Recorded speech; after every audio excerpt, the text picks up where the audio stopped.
Hey, I'm Jay Kumar, the BassBlaster, and this is your Seafoam Top 5 of the Week in Bass Fishing, number 1. This week, number 1 is number 1. The number 1 tournament bass bait of all time to date is Strike King crankbaits.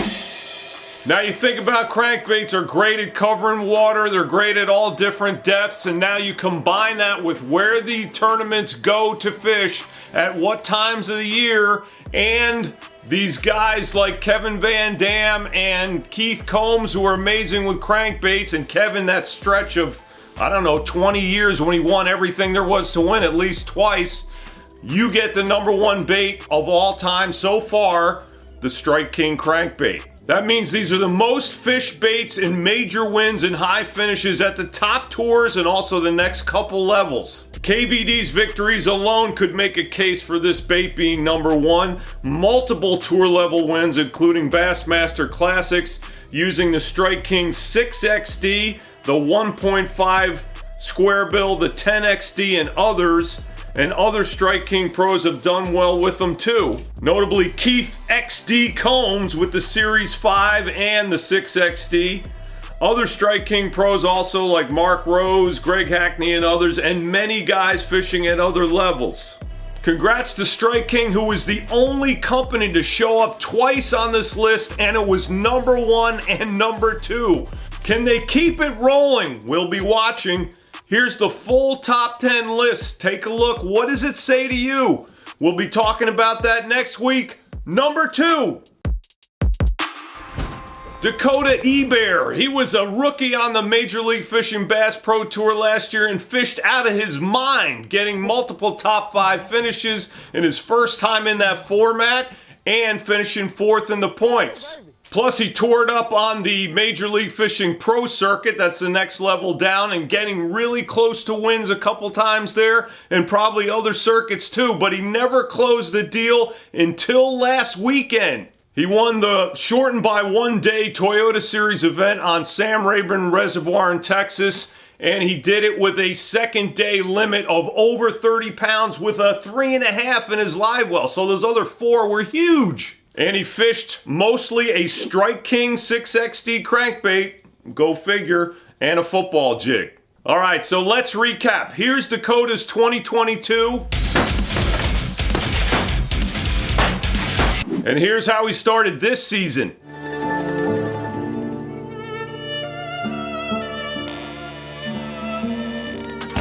Big congrats, man. Keep it rolling. Number 3.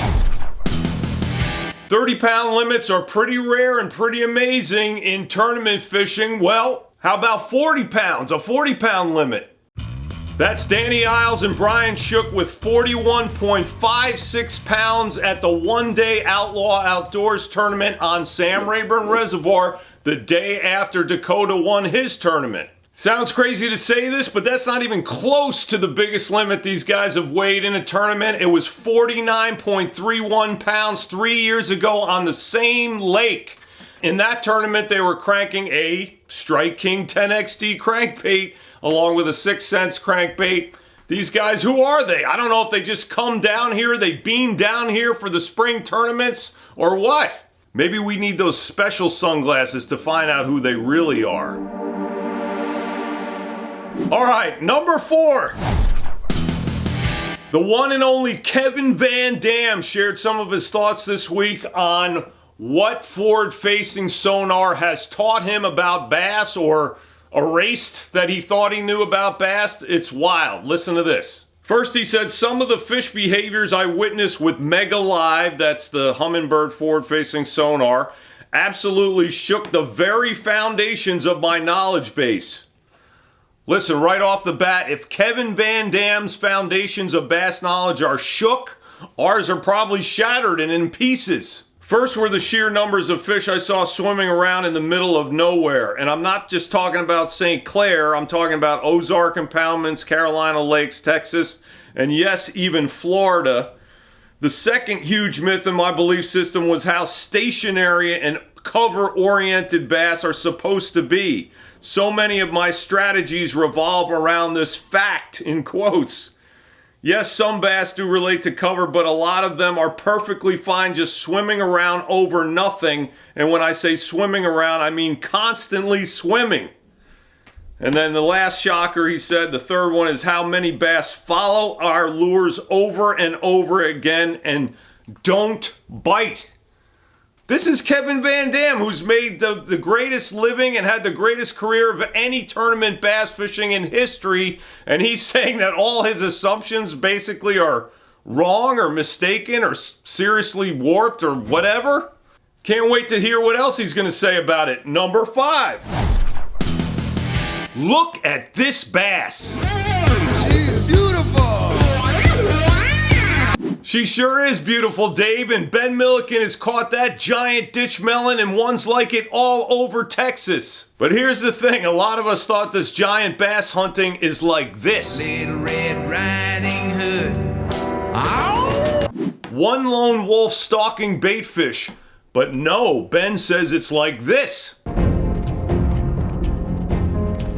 Well, it's like that if the bison were, you know, shad or rabbits or whatever. You know what I mean.